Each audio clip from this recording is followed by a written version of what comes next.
os gregos eles estão corretos. Os homens eles são de fato desiguais. É só você observar e prestar atenção. Você vai ver que tem pessoas mais baixas, pessoas mais altas, pessoas mais fortes, pessoas mais fracas, entre outras coisas. Então, por natureza, certo?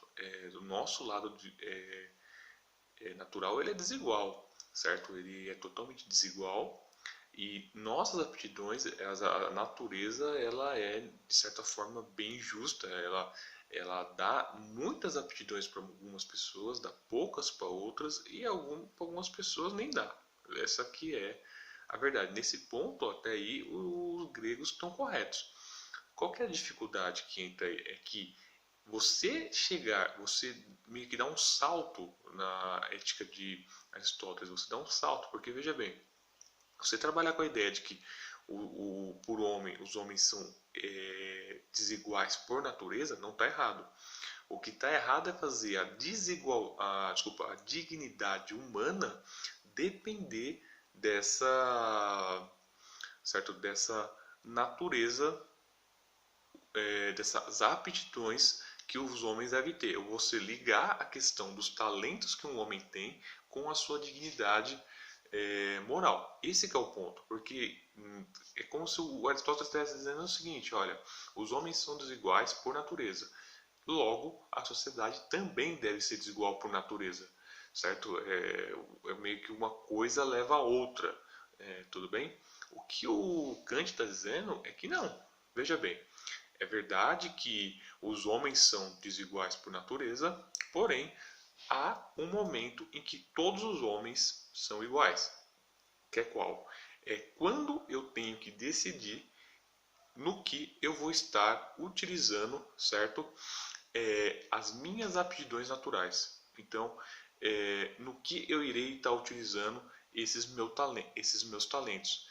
Todos os homens, certo? Segundo esse pressuposto kantiano, eles têm a capacidade, certo, racional de avaliar e pensar no que usar as suas aptidões. E às vezes até fazer coisas que não estão relacionadas à sua aptidão. Então, exemplo, eu falei para você que isso seria a boa vontade, tá? A boa vontade kantiana está ligado a isso, tá? Depois a gente vai falar um pouco mais sobre esse conceito de vontade.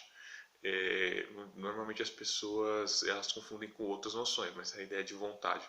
A boa vontade é essa avaliação onde você olha para você, certo? Vê o que você tem de natural, vê as suas aptidões, seus defeitos e você faz uma escolha, certo? Onde a sua vida, certo?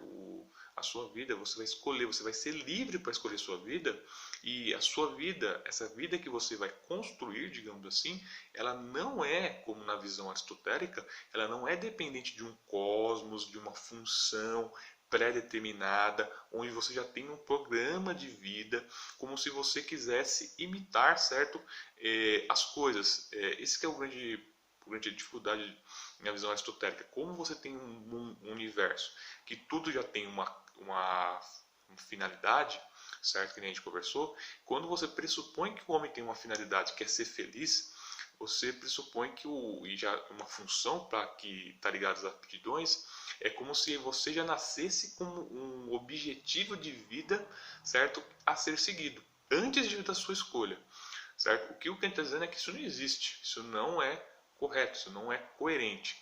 Então, nesse momento, certo, é que quando você faz essa avaliação e faz essa escolha, isso, certo, é o que torna todos os homens iguais. Então, é como se fosse assim: os homens nascem desiguais, certo?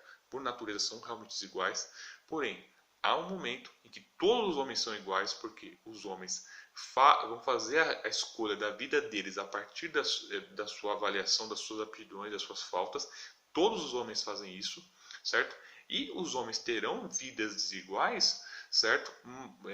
Voltarão, digamos assim, a ser desiguais de novo, mas por causa dessa escolha. Então, essa escolha livre da razão é onde está aquilo que torna todos os homens iguais. Então é como se o Kant estivesse dizendo o seguinte: realmente é verdade que nós somos desiguais por natureza, mas isso não quer dizer que a vida, digamos assim, a nossa dignidade tem a ver com isso. A nossa dignidade não tem nada a ver com isso. Não tem uma coisa a ver com a outra. A nossa dignidade está relacionada à nossa escolha, à nossa boa vontade, nada mais é do que essa escolha, que você faz essa avaliação e que você vai construir a sua própria vida. E é aí que está a dignidade. Eu posso ser extremamente digno, mesmo tendo poucas aptidões naturais, não sendo tão belo, não sendo tão forte, não sendo rápido, não sendo uma pessoa com uma boa memória. Mesmo que me falte isso, a partir da escolha que eu fiz com a minha boa vontade e o meu esforço, eu posso, de certa forma, compensar essa falta de talento. Tudo bem? É que é aí que nasce a ideia de igualdade. E essa ideia de igualdade vai gerar uma consequência importantíssima, que é a ideia de humanidade. Você pode estar achando estranho isso. Mas, Cristiano, os homens, sempre que tem homem, já não tem humanidade? Não. Quando eu falo de humanidade, eu estou dizendo que, a partir da visão kantiana, certo? Do chamado humanismo ético, é que vai surgir a ideia de que todos os homens no mundo pertencem a um grupo. Antes, no passado, na visão aristotélica, na visão aristocrática, né, e nobre da nobreza, não existia isso. Não existia essa ideia de humanidade. Isso não estava presente, certo? Você não tratava todas as pessoas da mesma forma e elas estavam no mesmo grupo que você. Eu vou dar um exemplo, depois eu vou colocar aqui o livro aqui embaixo, até da nobreza na Europa. Tem um caso que tem uma mulher, né, que ela está tomando banho, é uma obra, isso é um livro que conta essa história.